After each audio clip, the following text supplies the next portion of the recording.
Dear friends, I am your friend Jagriti. For more informative videos, please subscribe to my channel and don't forget to like and share this link with others.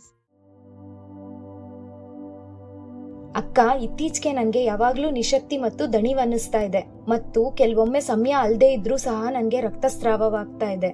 ನೀನು ಆಸ್ಪತ್ರೆಗೆ ಹೋಗೋದು ಒಳ್ಳೆಯದು. ಈ ಸಮಸ್ಯೆ ಗಂಭೀರ ಆಗೋ ಸಾಧ್ಯತೆ ಇದೆ.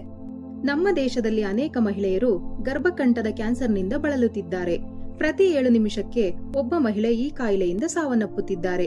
ಆದರೆ ಒಳ್ಳೆಯ ಸುದ್ದಿ ಏನೆಂದರೆ ಇದನ್ನು ತಡೆಗಟ್ಟಬಹುದು. ಮಹಿಳೆಯ ಗರ್ಭಾಶಯದ ಕೆಳಗಿನ ಭಾಗದಲ್ಲಿ ಗರ್ಭಕಂಠದ ಕ್ಯಾನ್ಸರ್ ಪ್ರಾರಂಭವಾಗುತ್ತದೆ. ಇದು ನಿಧಾನವಾಗಿ ಬೆಳೆಯುತ್ತದೆ ಮತ್ತು ಆರಂಭದಲ್ಲಿ ಯಾವುದೇ ಲಕ್ಷಣಗಳನ್ನು ತೋರಿಸುವುದಿಲ್ಲ. ಆದರೆ ಆರಂಭದಲ್ಲೇ ಪತ್ತೆ ಹಚ್ಚಿದರೆ ಅದಕ್ಕೆ ಚಿಕಿತ್ಸೆ ನೀಡಬಹುದು.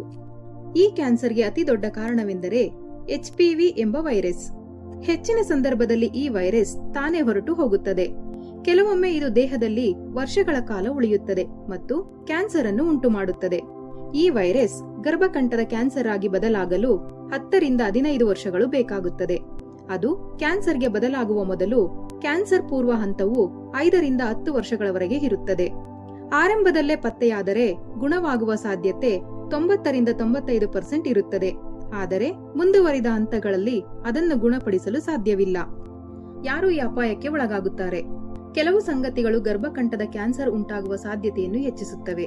ಉದಾಹರಣೆ, ಧೂಮಪಾನ, ಅನೇಕ ಗರ್ಭಧಾರಣೆಗಳು ಅಥವಾ ದುರ್ಬಲ ರೋಗ ನಿರೋಧಕ ಶಕ್ತಿ. ಗರ್ಭಕಂಠದ ಕ್ಯಾನ್ಸರ್ನ ಲಕ್ಷಣಗಳು: ಅಸಹಜ ಸಮಯದಲ್ಲಿ ರಕ್ತಸ್ರಾವ, ವಾಸನೆಯುಳ್ಳ ಡಿಸ್ಚಾರ್ಜ್, ಕೆಳಹೊಟ್ಟೆಯ ಭಾಗದಲ್ಲಿ ನೋವು.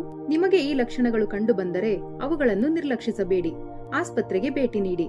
ಸುರಕ್ಷಿತವಾಗಿರುವುದು ಹೇಗೆ? ನಿಮ್ಮನ್ನು ಮತ್ತು ನಿಮ್ಮ ಹೆಣ್ಣು ಮಕ್ಕಳನ್ನು ಸುರಕ್ಷಿತವಾಗಿರಿಸಿಕೊಳ್ಳಲು 2 ಮಾರ್ಗಗಳಿವೆ. HPV ಲಸಿಕೆ. 9 ರಿಂದ 14 ವರ್ಷ ವಯಸ್ಸಿನ ಯುವತಿಯರು ಈ ಲಸಿಕೆಯನ್ನು ತೆಗೆದುಕೊಂಡರೆ ಭವಿಷ್ಯದಲ್ಲಿ ಅವರು ಈ ಕ್ಯಾನ್ಸರ್ನಿಂದ ಸುರಕ್ಷಿತರಾಗಿರುತ್ತಾರೆ. ನಿಯಮಿತ ತಪಾಸಣೆಗಳು. ನಿಯಮಿತ ಪರೀಕ್ಷೆಗೆ ಒಳಗಾಗುವುದರಿಂದ ರೋಗವು ಗಂಭೀರವಾಗುವ ಮೊದಲೇ ಅದನ್ನು ಕಂಡುಹಿಡಿಯಲು ನೆರವಾಗುತ್ತದೆ. ಚಿಕಿತ್ಸೆ. ಕ್ಯಾನ್ಸರ್ ಅನ್ನು ಆರಂಭದಲ್ಲೇ ಪತ್ತೆ ಹಚ್ಚಿದರೆ ಅದಕ್ಕೆ ಶಸ್ತ್ರಚಿಕಿತ್ಸೆ, ಔಷಧ ಅಥವಾ ರೇಡಿಯೇಷನ್ ಮೂಲಕ ಚಿಕಿತ್ಸೆ ನೀಡಬಹುದು. ಸಹೋದರಿಯರೇ, ಗುಣಪಡಿಸುವುದಕ್ಕಿಂತ ತಡೆಗಟ್ಟುವಿಕೆ ಉತ್ತಮವಾಗಿದೆ.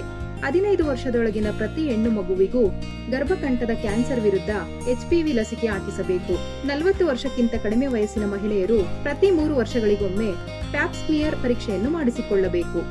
40 ವರ್ಷ ಮೇಲ್ಪಟ್ಟ ಮಹಿಳೆಯರು ಪ್ರತಿ ವರ್ಷ ಪ್ಯಾಪ್ ಸ್ಮಿಯರ್ ಪರೀಕ್ಷೆ ಮಾಡಿಸಿಕೊಳ್ಳಬೇಕು. ಈ ಗರ್ಭಕಂಠದ ಕ್ಯಾನ್ಸರ್ ಅನ್ನು ಮುಂಚಿತವಾಗಿ ಪತ್ತೆ ಹಚ್ಚುವುದರಿಂದ ಜೀವಗಳನ್ನು ಉಳಿಸಬಹುದು.